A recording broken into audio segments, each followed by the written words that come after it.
السلام عليكم ورحمة الله وبركاته. الحمد لله رب العالمين والعاقبة للمتقين والصلاة والسلام على سيدنا محمد وعلى آله وصحابه أجمعين. أما بعد، قال الله تعالى في القرآن العظيم وفي الفرقان المجيد: أعوذ بالله من الشيطان الرجيم. بسم الله الرحمن الرحيم. والفجر وليال عشر. صدق الله العظيم. قال نبينا محمد صلى الله عليه وسلم: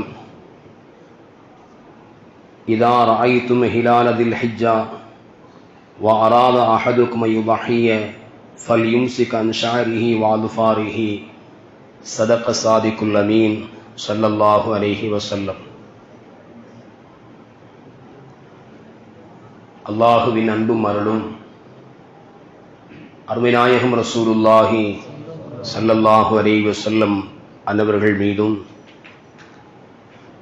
அவர்களின் குடும்பத்தார்கள், சத்திய சஹாபாக்கள், தாபியீன்கள், தபா தாபியீன்கள், நல்லோர்கள், நாதாக்கள், வலிமார்கள், குறிப்பாக ஜும்ஆவினுடைய கடமையை நிறைவேற்ற வேண்டும் என்பதற்காக இறையில்லம் வருகை தந்திருக்கின்ற நம்மவர்கள் மீதும், உலகில் வாழ்கின்ற முஸ்லிமான முஃமினான அனைவர்கள் மீதும் அல்லாஹுவின் அன்பும் அருளும் என்றென்றும் உண்டாவதாக. ஆமீன். கடந்துவிட்ட நிமிடங்கள் வரையிலும் நம்முடைய வாழ்நாளில் நாம் செய்துவிட்ட அனைத்து வகையான குற்றங்களையும் குறைகளையும் பெரும் பாவங்களையும் அல்லாஹ் மன்னிப்பதோடு, இனி வாழும் காலமெல்லாம் பாவத்தின் அளவில் மீளாது நம்மை பாதுகாத்து நம்முடைய உள்ளங்களில் தேங்கி கிடக்கக்கூடிய ஆகுமான நாட்டங்களை அல்லாஹு அங்கீகரித்துக் கொள்வானாக. ஆமீன். நாம் வாழக்கூடிய இந்த இந்திய தேசத்தில் இஸ்லாமியர்களும் பிற சமயத்தவர்களும் கண்ணியத்தோடும் சமநிலக்கத்தோடும் ஒற்றுமையாக வாழ்வதற்குண்டான வழியை அல்லாஹு விசாலமாக திறந்து வைப்பானாக. ஆமீன். நாம் குழுமி இருக்கக்கூடிய இந்த இறை இல்லத்திற்கு இடமளித்து இங்கு கட்டிடம் எழுப்பி இதனுடைய வளர்ச்சிக்காக வேண்டி நிதியுதவி செய்து சொந்தாக்களை வழங்கி உடலாலும் பொருளாலும் ஆலோசனைகளாலும் யாரெல்லாம் பாடுபடுகிறார்களோ, உதவுகின்றார்களோ அத்துணை நபர்களையும் அல்லாஹ் அவனது நிகரில்லாத பேரருளால் அங்கீகரித்துக் கொள்வானாக. ஆமீன்.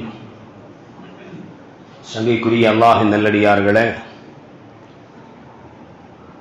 இஸ்லாமிய மார்க்கத்தில் கண்ணியமான மாதமாக இறைவனால் கண்ணியப்படுத்தப்பட்ட மாதங்களில் ஒன்றான துல்காய்தாவினுடைய மாதத்தினுடைய நிறைவில் நாம் இருக்கிறோம். அடுத்து நம்மை நோக்கி வரக்கூடிய மாதம் துல்ஹஜ்ஜினுடைய மாதம். துல்ஹஜ் மாதம் என்று சொன்னாலே முஸ்லிம்கள் எல்லோருக்கும் நினைவுக்கு வரக்கூடிய முதல் செய்தி குர்பான். துல்ஹஜ் மாதத்தினுடைய ஹஜ்ஜி பெருநாள் என்பது நம்முடைய சிந்தனைக்கு முதலாவதாக எட்டி பார்க்கிறது. இந்த துல்ஹஜ் மாதத்தினுடைய சிறப்பை நாம் விளங்கி வைத்திருக்க வேண்டும்.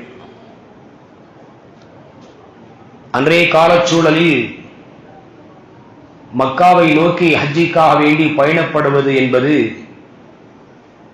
சாதாரணமான முறையில் மணிக்கணக்கில் வந்து அடைந்து விட முடியாது.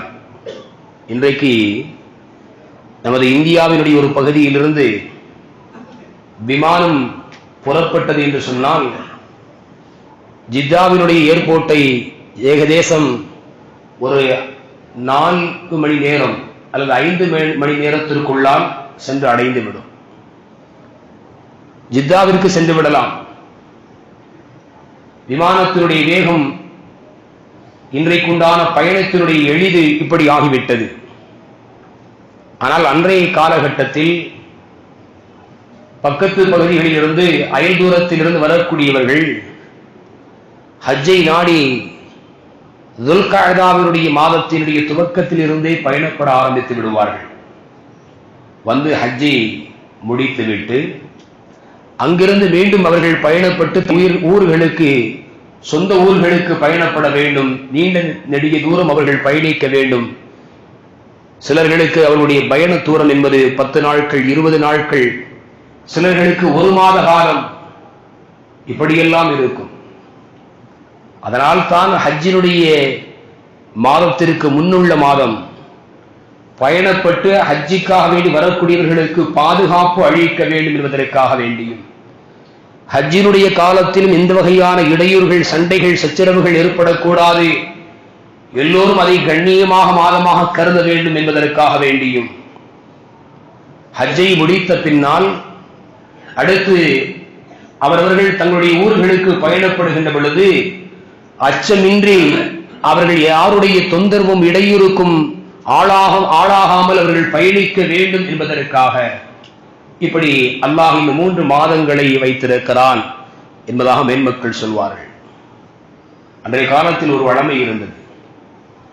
நீண்ட தூரத்திலிருந்து பயணப்பட்டு வருவார்கள், பக்கத்து பகுதியில் உள்ளவரும் வருவார்கள், ஹஜ்ஜை முடிப்பார்கள். மக்கா நகரினுடைய சுற்று வட்டார பகுதிகளில் இருக்கக்கூடியவர்கள் அவர்கள் ஹஜ்ஜை முடித்த 6 மாத காலத்திற்கு பின்னால் மீண்டும் உம்ராவை நாடி மக்காவிற்கு வருவார்கள். அதனால் ரஜபுடைய மாதமும் கண்ணியமான மாதமாக ஆக்கப்பட்டிருக்கிறது என்பதாகவும் மேன்மக்கள் நமக்கு விளக்கம் தருகிறார்கள். சங்கைக்குரியவர்களே, இந்த துல்ஹஜ் மாதத்தினுடைய சிறப்பை நாம் முதலில் விளங்க வேண்டும். அல்லாஹ் ரப்பல் ஆலமீன் ஒரு காரியத்தை இந்த மனித சமூகத்திற்கு மிக அழுத்தமான செய்தியாக சொல்ல வேண்டும் என்று விரும்பினான், அல்லது இது முக்கியமான நிகழ்வு, முக்கியமான செய்தி, அதை நீங்கள் பிடித்துக் கொள்ளுங்கள் என்பதை மனித சமூகத்திற்கு அல்லாஹ் சொல்வதாக, உணர்த்துவதாக இருந்தால், அங்கு அல்லாஹ் உலகத்தில் அவன் படைத்த சில உயர்ந்த படைப்புகள் மீது அல்லாஹ் சத்தியம் விட்டு சொல்வது வழமை. அல்லாஹ் அப்படிப்பட்ட சத்தியம் செய்யக்கூடிய ஒரு செய்தியில் அல்லாஹ் குறிப்பிடுகிறான், வல் ஃபஜ்ர், அதிகாலை பொழுதின் மீது சத்தியமாக, அதிகாலை பொழுதின் மீது சத்தியமாக, வலயாலின் அஷ்ர், 10 இரவுகளின் மீது சத்தியமாக என்று அல்லாஹ் சொல்கிறான். அடுத்த வசனத்தில் ஒற்றைப்படையாக, இரட்டைப்படையின் மீது சத்தியமாக என்று அல்லாஹ் சொல்கிறார். வலயாலின் அஷ்ர் என்கின்ற இந்த வசனத்திற்கு விளக்கம் தரக்கூடிய மேன்மக்கள் சொல்கிறார்கள், பெரும்பெரும் குர்ஆனுக்கு விளக்கம் சொல்லக்கூடிய மேதைகள் சொல்லக்கூடிய விளக்கம் இதுதான். வலயாலின் அஷ்ர், 10 இரவுகளின் மீது சத்தியம் என்று அல்லாஹ் சொல்வது என்பது துல்ஹஜ் மாதத்தினுடைய முதல் 10 நாட்கள் என்று சொல்கிறார்கள். நம்மை எதிர்நோக்கி வரக்கூடிய நாள், நாம எதிர்நோக்கி போகல, நாட்கள் என்பது நம்மைத்தான் எதிர்நோக்கி வந்து கொண்டிருக்கிறது. நாம் அந்த நாட்களை நாம் அடைந்து கொண்டிருக்கிறோம், அவ்வளவுதான். கடந்த ஆண்டும் அடைந்தோம், இந்த ஆண்டும் அடையப் போகிறோம். நாட்கள் என்பதை நாம் அடைகிறோம், அது வந்து கொண்டுதான் இருக்கிறது, சென்று கொண்டிருக்கிறது. அருமையானவர்களே, இந்த முதல் 10 நாட்கள், துல்ஹஜ் மாதத்தினுடைய இந்த முதல் 10 நாட்களினுடைய இரவின் மீது அல்லாஹ் சத்தியமிட்டு சொல்கிறான். அடுத்த வசனத்திலும் அல்லாஹ் விளக்கமாக சொல்கிறான், இந்த முதல் 10 நாட்களினுடைய ஒற்றைப்படையான இரவின் மீதும் இரட்டைப்படையான இரவின் மீதும் சத்தியமாக என்று அல்லாஹ் சொல்கிறான். நாம் விளங்க வேண்டிய செய்தி, இந்த துல்ஹஜ் மாதத்தில் அல்லாஹ் தனித்துவமான நிலைகளை இந்த சமூகத்திற்கு உணர்த்துகிறான். இந்த மனித சமூகம் விளங்கிக் கொள்ள வேண்டும். துல்ஹஜ் மாதம் என்பது சாதாரண மாதங்களை போன்று நீங்கள் எண்ணி விடாதீர்கள். ஏதோ ஒரு நாட்கள் அமல் செய்தால் போதும் என்று நீங்கள் எண்ணி விடாதீர்கள். பொதுவாகவே மோமின்களாக இருக்கக்கூடியவர்கள் எல்லா காலகட்டங்களிலும் அல்லாஹ்விற்கு கட்டுப்படுவதில் இறைவனை வழிபடுவதில் அவர்கள் சோர்ந்து விடக்கூடாது. முஃமின்களுடைய நிலைகள் அப்படித்தான் இருக்க வேண்டும். இந்த நாட்களில் நாங்கள் செய்து கொள்வோம், இதில் செய்தால் போதும், இதில் தேவையில்லை என்கின்ற நிலைக்கு முஃமின்கள் செல்லக்கூடாது. முஃமின்கள் செல்ல வேண்டியது எல்லா காலகட்டங்களையும் அல்லாஹ் தனக்கான வாய்ப்பாக கொடுத்திருக்கிறான் என்பதைத்தான் உள்ளத்தில் ஆழமாக பதிய வைக்க வேண்டும். ஏனென்றால் இன்றைக்கு கிடைக்கக்கூடிய இந்த நாள் நாளைக்கு கிடைக்கும் என்று நம்மால் உறுதி சொல்ல முடியாது. இன்று இருக்கிறோம், இந்த ஜும்மாவை பாக்கியத்தை அல்லாஹ் கொடுத்திருக்கிறான். வரக்கூடிய ஜும்மா நாம் அவரது இல்லத்தில் இருப்போம் என்று நம்மால் உறுதியாக சொல்லிவிட முடியாது. அது நமக்கு பாக்கியத்தை கொடுத்து கொண்டே இருக்கிறான், அவனை வழிபட வேண்டும் என்பதற்காக வேண்டி. அதிலும் குறிப்பாக இந்த மனித சமூகத்திற்கு அல்லாஹ் சில மாதங்களை அடையாளப்படுத்தி காட்டுகிறான். சில நாட்களை பெருமானார் ஸல்லல்லாஹு அலைஹி வஸல்லம் அவர்கள் அடையாளப்படுத்தி காட்டியிருக்கிறார்கள் என்றால், இந்த நாட்களில் பிற நாட்களில் நாம் இருப்பது போல் நம்மிடத்தில் பொடுபோக்குத்தனம் என்பது வந்து விடவே கூடாது என்பதற்காக வேண்டி. சரி, இன்னைக்கு இல்லைன்னா நாளைக்கு பார்த்துக்கலாம் என்ற நிலைக்கு நாம் சென்று விடக்கூடாது. இந்த 10 நாட்கள் என்பது பாக்கியமான நாட்களாக நாம் உணர வேண்டும். அப்துல்லாஹ் இப்னு உமர் ரலியல்லாஹு அன்ஹுமா இந்த சஹாபி அவர்கள் அறிவிக்கிறாங்க, நபிகள் நாயகம் ஸல்லல்லாஹு அலைஹி வஸல்லம் அவர்கள் சொன்னார்கள், மாமின் ஐயாமின் அஹப்பு இலல்லாஹி தஆலா அல் அமலு ஃபீஹின்ன மின் ஹாதிஹில் ஐயாமில் அஷ்ர் ஃபஅக்ஸிரு ஃபீஹின்ன தஹ்மீத். நாட்களில் துல்ஹஜ் மாதத்தினுடைய இந்த 10 நாட்களை விட வேறு நாட்களில் அமல் செய்வது என்பது இதைவிட அல்லாஹ்விற்கு மிக பிரியமானதாக இல்லை என்றால், இந்த 10 நாட்களில் செய்யப்படக்கூடிய அமல், நற்காரியங்கள், நல்ல செயல்கள், இவைகளெல்லாம் அல்லாஹ்விற்கு மிக பிரியமானது என்பதை என்கிறான் முஹம்மது ரசூலுல்லாஹி ஸல்லல்லாஹு அலைஹி வஸல்லம் சொல்றான். அந்த நாட்களில் ஃபஅக்ஸிரு ஃபீஹின்ன தஹ்மீத், நீங்கள் அல்லாஹ்வை புகழ்வதை அதிகப்படுத்திக் கொள்ளுங்கள். அல்லாஹ்வை புகழ்வதை அதிகப்படுத்துங்கள். மற்ற நாட்களில் நீங்கள் புகழலாம், புகழாமலும் இருக்கலாம். நீங்கள் புகழ்வதை இந்த நாட்களில் குறிப்பாக நீங்கள் செய்யக்கூடிய இந்த புகழை அதிகப்படுத்த வேண்டும் என்கிறார்கள் அருமை நாயகம் ரசூலுல்லாஹி ஸல்லல்லாஹு அலைஹி வஸல்லம். ஹாஃபிஸ் இப்னு ஹஜர் ரஹ்மஹுல்லாஹ் அவங்க சொல்றாங்க, அல்லாஹ் ரப்பல் ஆலமீன் இந்த துல்ஹஜ் மாதத்தினுடைய முதல் பகுதியில், முதல் 10 நாட்களில் இந்த இஸ்லாமிய மார்க்கத்தினுடைய பிரதானமான அமல்கள் அனைத்தும் ஒன்று சேரக்கூடிய நாளாக அல்லாஹ் வைத்திருக்கிறார்.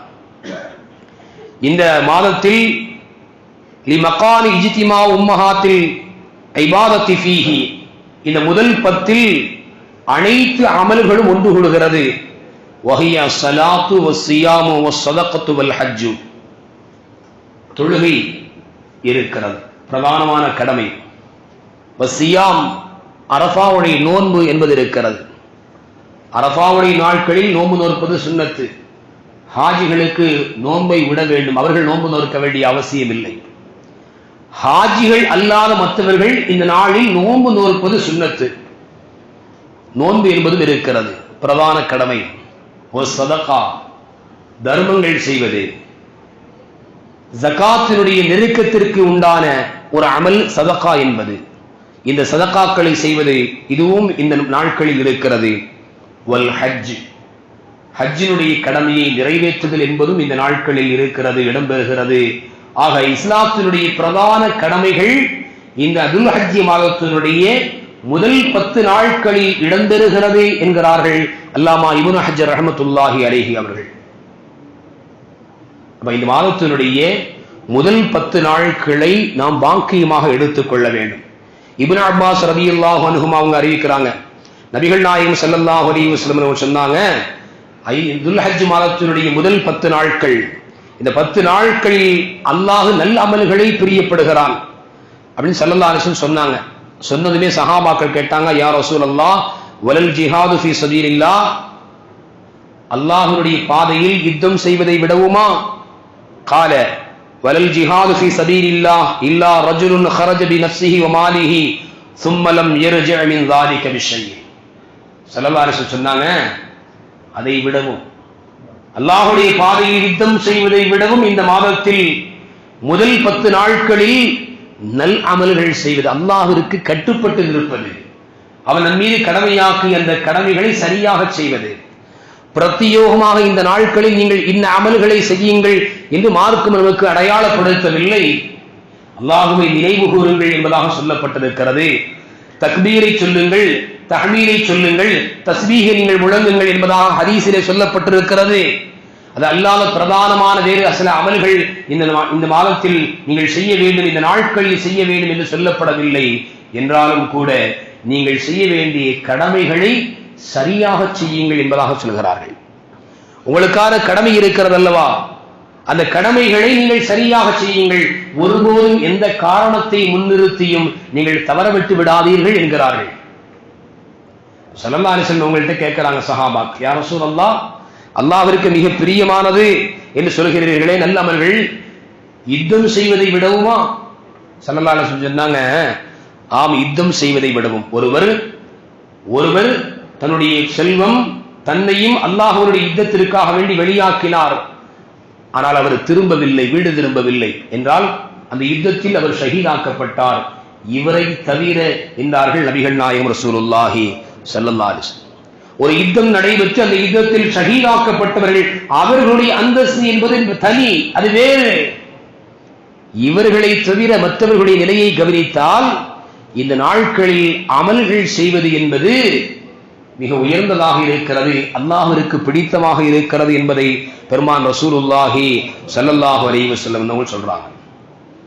வரலாற்றில் எழுதுவார்கள், அப்துல்லாஹ் பின் உமர் ரலியல்லாஹு அன்ஹுமா அவர்களும் அபூ ஹுரைரா ரலியல்லாஹு அன்ஹு இருவருமாக கடைவீதிக்கு சென்றால் அவர்கள் தக்பீரை சொல்லுவார்கள்.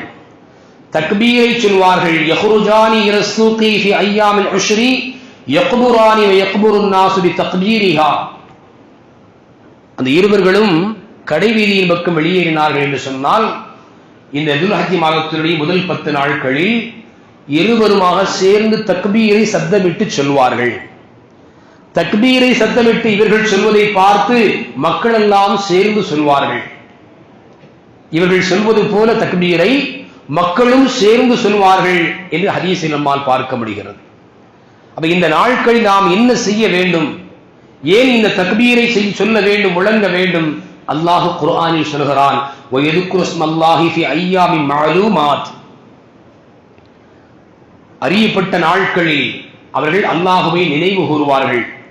இந்த வசனத்திற்கு இப்னு அப்பாஸ் ரலியல்லாஹு அன்ஹுமா அவர்கள் விளக்கம் தஃப்சீரை சொல்கையில் அவர்கள் சொன்னார்கள், இந்த நாட்கள் என்பது அய்யாமி மஅலூமாத் என்று சொல்லக்கூடிய இந்த நாட்கள் துல்ஹஜ் மாதத்தினுடைய முதல் 10 நாட்கள் என்று விளக்கம் தருகிறார்கள். உமர் ரலியல்லாஹு அன்ஹு அவங்க மினாவில் இருக்கின்ற பொழுது தக்பீரை சப்தமிட்டு சொல்வார்கள். இன்றைக்கு ஹாஜிகளினுடைய நிலைகளில் சிலர்கள் ஹஜ்ஜினுடைய காரியத்தில் ஈடுபடக்கூடிய நேரத்தில் தக்பீர் சொல்வதை நாம் பார்க்கிறோம். ஒரு குறிப்பிட்ட அளவில் சத்தத்தை வெளிப்படுத்துவார்கள். இங்கு உமர் இப்னுல் கத்தாப் ரலியல்லாஹு அன்ஹு அவர்களை குறித்து உண்டான செய்தி, மினாவில் அவர்கள் கூடாரத்தில் தங்கியிருக்கின்ற பொழுது அந்த கூடாரத்தில் இருந்து கொண்டு தக்பீரை சப்தமிட்டு அவர்கள் முழங்குவார்கள். அந்த தக்பீருடைய சப்தத்தால் அந்த பகுதியில் பள்ளியில் இருக்கக்கூடியவர்கள் உமர் ரலியல்லாஹு அன்ஹுடைய இந்த சத்தத்தை கேட்டு அவர்களும் தக்பீர் சொல்வார்கள். அவர்களுடைய சத்தத்தை கேட்டு மற்றவர்கள் எல்லோரும் தக்பீரை சொல்வார்கள். மினாவே அதரும்படியான தக்பீரினுடைய முழக்கமாக இருக்கும் என்று எழுதுகிறார்கள். அன்றைக்கு அப்படி தக்பீர் சொல்வதை அவர்களுடைய நோக்கம் எது என்று சொன்னால், அல்லாஹ் சொல்கிறான், வயதுக்குரு ஸ்மல்லாஹி ஃபி அய்யாமி மஅலூமாத். குறிப்பிட்ட அந்த நாட்களில் அவர்கள் அல்லாஹ்வை நினைவு கூறுவார்கள் என்றால் அதிகமாக அல்லாஹ்வை நினைவு கூறுவார்கள்.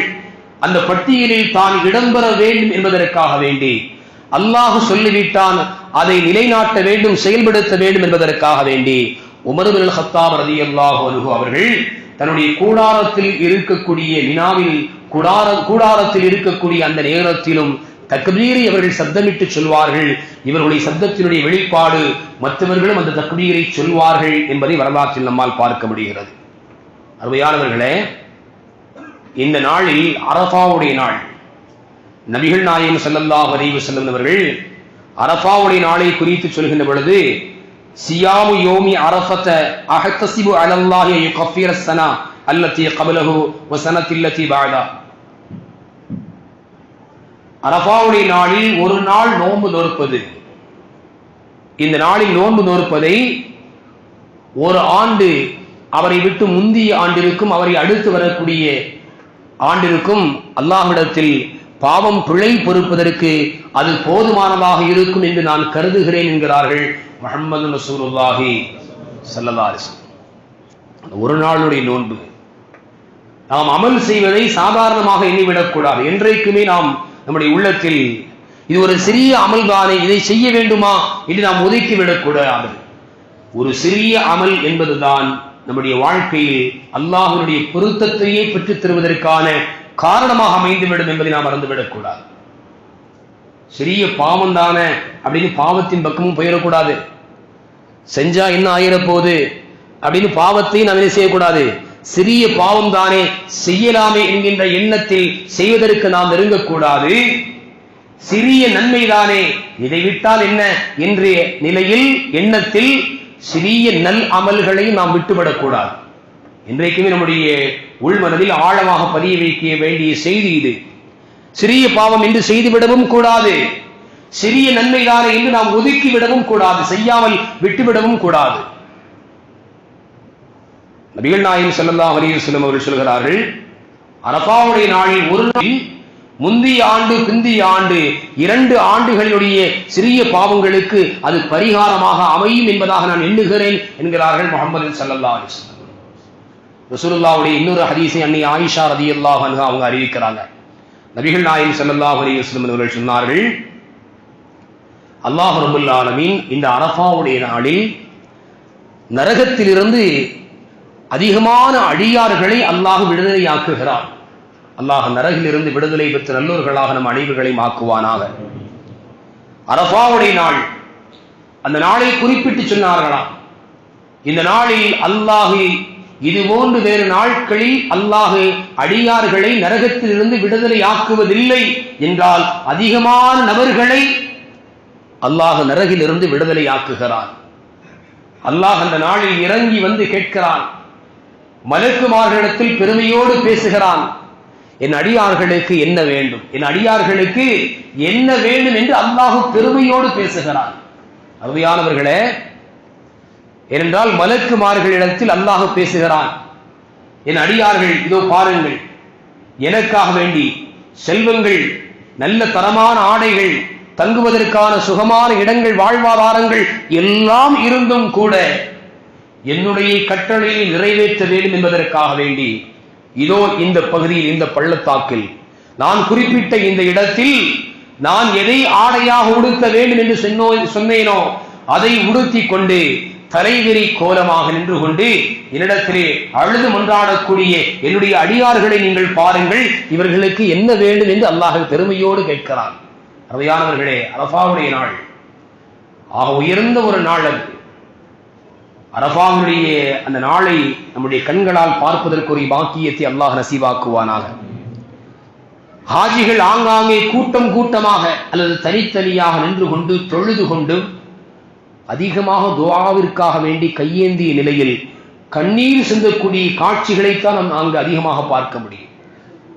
எங்கு பார்த்தாலும் இதில் சவுதியினுடைய அரசாங்கம், சவுதியில் வாழக்கூடிய செல்வந்தர்கள் அந்த ஹாஜிகளுக்கு உதவுவதற்காக வேண்டி, தான தர்மங்கள் செய்வதற்காக வேண்டி, சுப்ஹானல்லாஹ், அது மாதிரியான நிறைய உலகத்தில் வேறு எங்கும் பார்க்க முடியாது. அள்ளி அள்ளி கொடுத்து கொண்டிருப்பார்கள். உணவுகள், குடிபானங்கள், குடைகள், வெயிலாக இருந்தால் குடை எல்லாம் கொடுக்கப்படும். அங்கு ஹாஜிகளுக்கு அதுவெல்லாம் முக்கியமல்ல. அந்த அரஃபாவுடைய மைதானத்தில் தனக்கான ஒரு இடம், தன்னுடைய நாயனை அந்த நாளில் அவர் பாக்கியம் அளித்த அந்த நாளை, தன்னுடைய கடந்த காலத்தினுடைய பாவங்களை எல்லாம் நினைத்து எண்ணி வருந்தி அவரிடத்தில் அழுது ஒன்றாவதற்கான ஒரு தனி இடத்தை தேடக்கூடிய சூழல். அருமையானவர்களே, இந்த அரஃபாவுடைய நாளில் பெருமானார் ஸல்லல்லாஹு அலைஹி வஸல்லம் அவர்கள் சொல்கிறார்கள், அந்த நாளில் அல்லாஹ் எண்ணிக்கையில் அதிகமானவர்களை அந்த நாளை போன்று மற்ற நாட்களில் எந்த நாட்களிலும் அல்லாஹ் நரகத்திலிருந்து விடுதலையாக்காத அளவிற்கு நரகவாசிகளை அல்லாஹ் விடுதலை செய்கிறான் என்கிறார்கள். இதை உம்மஹாத்துல் முஃமினீன் அன்னை ஆயிஷா ரலியல்லாஹு அன்ஹா அவங்க அறிவிக்கிறார். நன்மையினுடைய விஷயத்துல நாம் எப்போதும் ஆர்வம் உள்ளவர்களாக இருக்க வேண்டும். சஹாபாக்கள் அப்படி இருந்திருக்கிறார்கள். எந்த ஒரு இடத்திலும் நன்மையான விஷயம் என்று சொன்னால் அதை இழப்பதற்கு மனம் வராத நிலையில் வாழ்க்கை அமைத்திருக்கிறார்கள். ஹிஜ்ரி 4ஆம் ஆண்டு தாருல் ரிகாவ் என்று சொல்லக்கூடிய ஒரு யுத்தம் நடைபெற்றது. சஹாபாக்கள் 700 நபர்கள் பங்கெடுத்துக் கொண்டார்கள். மிக நெருக்கடியான ஒரு சூழல். 6 நபருக்கு ஒரு ஒட்டகம் என்று மாறி மாறி பயணிக்க வேண்டிய ஒரு சூழல். பயணத்தினுடைய நடுவில் நீண்ட நெடிய தூரம் கடுமையான சிரமங்களை அடைந்தார்கள். எந்த அளவிற்கு என்று சொன்னால் சில சஹாபாக்களுடைய நகங்கள் அப்படியே பிரிந்து தொங்கியது. நகங்கள் உடலை விட்டும் பிரிந்து விட்டது. இப்படி கடுமையான சிரமத்தை எல்லாம் தாங்கி அங்கு சென்று பெரிய அளவில் யுத்தம் நடக்கவில்லை. ஆனாலும் எதிரிகளை அச்சப்படுத்துவதற்காக வேண்டி அந்த பயணத்தை மேற்கொண்டு அவர்கள் மதீனாவை நோக்கி திரும்புகிறார்கள். திரும்பி வரக்கூடிய வழியில் ஒரு இடத்தில் ஓய்வெடுக்க வேண்டும், இரவு தங்க வேண்டும். நபிகள் நாயகம் ஸல்லல்லாஹு அலைஹி வஸல்லம் அவர்கள் தோழர்களை இந்த இடத்தில் தங்கலாம் என்று அனுமதிக்கிறார்கள். எல்லோரும் உறங்குவதற்கு தயாராக இருக்கக்கூடிய நேரம். எல்லோரும் உறங்கினால் யாரேனும் எதிரிகளின் மூலமாக தீங்கு ஏற்பட்டுவிடும், பிரச்சனைகள் உருவாகிவிடும் என்பதற்காக வேண்டி இருவர்கள் பாதுகாவலாக இருக்க வேண்டும், காவலர்களாக இருக்க வேண்டும். யார் உங்களில் இருக்கிறீர்கள் என்று கேட்ட பொழுது அம்மார் பின் யாசிர் முஹாஜிர்கள் சஹாபிகளில் ஒருவரான, மக்காவிலிருந்து மதீனாவிற்கு ஹிஜ்ரத் செய்த சஹாபிகளில் ஒருவரான அம்மார் பின் யாசிர் ரலியல்லாஹு அன்ஹு அவர்களும் சையதுனா அப்பாத் பின் பிஷ்ர் மதீனத்து அன்சாரிகளில் ஒருவரான இவர்களும் யா ரசூலுல்லாஹ் நாங்கள் இருக்கிறோம், பொறுப்பேற்றுக் கொள்கிறோம் என்று சொல்கிறார்கள். இருவரையும் பொறுப்பேற்க சொல்லிவிட்டு சஹாபாக்களும் நபி அவர்களும் உறக்கத்தில் அவர்கள் மூழ்கி விடுகிறார்கள். இரவு நேரம் சற்று கழிகிறது. அந்த நேரத்தில் அப்பாத் பின் பிஷ்ர் அன்சாரிகளில் உள்ள சஹாபி அம்மார் பின் யாசிர் அவர்களிடத்திலே ஒன்றை சொன்னார்கள். நீங்கள் சற்று நேரம் உறங்குங்கள், நான் விழித்திருக்கிறேன். நீங்கள் உறங்குங்கள், சற்று நேரம் நான் விழித்திருக்கிறேன். அதற்கு பின்னால் நான் சற்று நேரம் உறங்கிக் கொள்கிறேன், நீங்கள் விழித்து பாதுகாத்துக் கொள்ளுங்கள் என்ற ஒரு ஒப்பந்தத்தை செய்கிறார்கள். தங்களுக்குள்ளால் பேசிக்கொண்டு அம்மார் பின் யாசிர் ரலியல்லாஹு அன்ஹு உறக்கத்தில் அவர்கள் நித்திரைக்கு சென்று விடுகிறார்கள். சிறிது நேரம் கழிந்தவுடன் இந்த நேரத்தை வீணாக்கிவிடக் கூடாது என்ற எண்ணம் அப்பாத் பின் பிஷ்ர் ரலியல்லாஹு அன்ஹுடைய உள்ளத்தில் வருகிறது. எப்படிப்பட்ட எண்ணம் பாருங்க. இந்த நேரத்தை வீணடித்து விடக்கூடாது. இன்றைக்கு நம்முடைய வாழ்க்கையில் நேரத்தை வீணடிப்பதற்கல்ல, வீணடிப்பதற்காக, விளையாட்டிற்காக வேண்டி, வீண் விரயங்களுக்காக வேண்டி எப்படி செலவிடலாம் என்று நாம் ஆலோசிக்கிறோம், யோசிக்கிறோம். நேரம் போகல, இந்த நேரத்தை நம்ம எப்படி செய்யறது, வீணடிக்கிறது அப்படிங்கிறதுக்காக வேண்டி நாம யோசிக்கிறோம். ஆனால் அன்றைக்கு அத்துணை நபர்களையும் பாதுகாக்கக்கூடிய அந்த பொறுப்பில் இருக்கக்கூடிய அப்பாத் பின் பிஷ்ர் ரலியல்லாஹு அன்ஹுடைய உள்ளத்தில் ஒரு எண்ணம் வருகிறது. இந்த இரவு ரம்மியமான ஒரு நேரம், இந்த நேரத்தையே நாம் வீணடிக்க வேண்டும். எல்லோரும் தூங்குகிறார்கள், நாம் தொழுதால் என்ன என்று தக்பீர் கட்டிவிட்டார்கள். தொழுதால் என்ன என்ற எண்ணம் வந்தது, தக்பீர் கட்டிவிட்டார்கள். சூரத்துல் ஃபாத்திஹாவை ஓதி முடித்தார்கள்.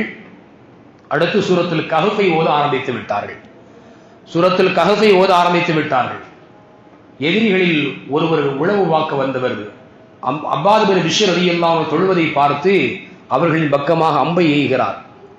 அம்பு எய்யப்பட்ட பொழுது அந்த அம்பை உருவிவிட்டு மீண்டும் தொழுகிறார்கள். 3 முறை அப்படி நடக்கிறது. தொழுகையை முடித்தார்கள். முடித்துவிட்டு காயங்களோடு அம்மார் பின் யாசிர் அவர்கள் எழுப்புகிறார்கள். கண் விழித்து பார்க்கிறார் அம்மார் பின் யாசிர். தன் தோழர் அப்பாத் பின் பிஷ்ருடைய இந்த நிலையை பார்த்து அதிர்ச்சியிட்டு வேகமாக எழுகிறார்கள். என்ன நடந்தது, இவ்வளவு காயங்கள் இருக்கிறதே, நீங்கள் என்னை முதலாவது எழுப்பிவிடக் கூடாதா என்ற விஷயத்தை அறிந்து கொண்டு அவர்கள் கேட்கிறார்கள். அப்பாத் பின் பிஷ்ர் ரலியல்லாஹு அன்ஹு சொல்கிறார்கள், நல்ல வார்த்தையை கவனிக்கணும் அருமை தோழரே, அம்மார் பின் யாசிர் அவர்களே, நான் குர்ஆன் ஓதுவதில் எனக்கு மிகப்பெரிய இன்பம் இருக்கிறது.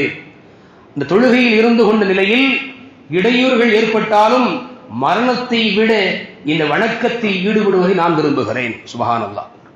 மரணத்தை விட எனக்கு மரணம் வந்து விடுவதை விடவும் நான் பயப்படவில்லை. குர்ஆன் ஓதுவதை நான் தொழுவதை விரும்புகிறேன். அந்த வணக்கத்தினுடைய விஷயத்தில் எவ்வளவு தூரம் அவர்கள் ஆர்வம் கொண்டிருக்கிறார்கள். சொன்னார்கள் ஒரு வார்த்தையை, நபிகள் நாயகம் ஸல்லல்லாஹு அலைஹி வஸல்லம் அவர்கள் எனக்கான பொறுப்பை ஒப்படைத்திருக்கிறார்கள். என்னுடைய மரணம் இங்கு உறங்கக்கூடிய அத்துணை நபர்களுக்கும் பாதகமாக அமைந்துவிடும் என்ற ஒரே ஒரு காரணத்தினால் என்னுடைய தொழுகையை முடித்துக் கொண்டு இப்பொழுது உங்களை நான் எழுப்பினேன் என்றார்கள். எவ்வளவு ஒரு வார்த்தை பார்த்தீர்களா? மரணம் வந்தால் அது எனக்கு அச்சமல்ல, அது இழப்பல்ல, என்னுடைய தொழுகையை விடுவது எனக்கு அது உகப்பல்ல என்று சொன்னார்கள். அருமையானவர்களே, நம்முடைய வாழ்க்கையில் எத்தனையோ காலங்கள், எத்தனையோ நாட்கள் ஃபர்லான கடமைகளை சாதாரணமாக நாம் தட்டி விடுகிறோம்.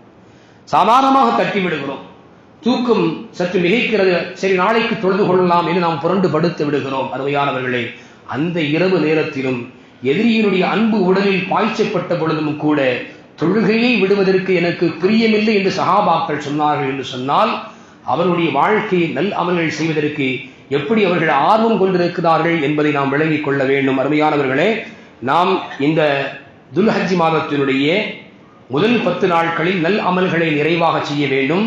மிக முக்கியமான ஒரு செய்தி, உம்மு சலமா ரலியல்லாஹு அன்ஹா அவங்க அறிவிக்கிறாங்க, நபி ஸல்லல்லாஹு அலைஹி வஸல்லம் சொன்னாங்க, இதா ராயித்தும் ஹிலாலல் ஹஜ்ஜா வ அராத அஹதுக்கும் ஐயுஹிய ஃபல்யும்சிக் அன் ஷஅரிஹி வ அத்ஃபாரிஹி.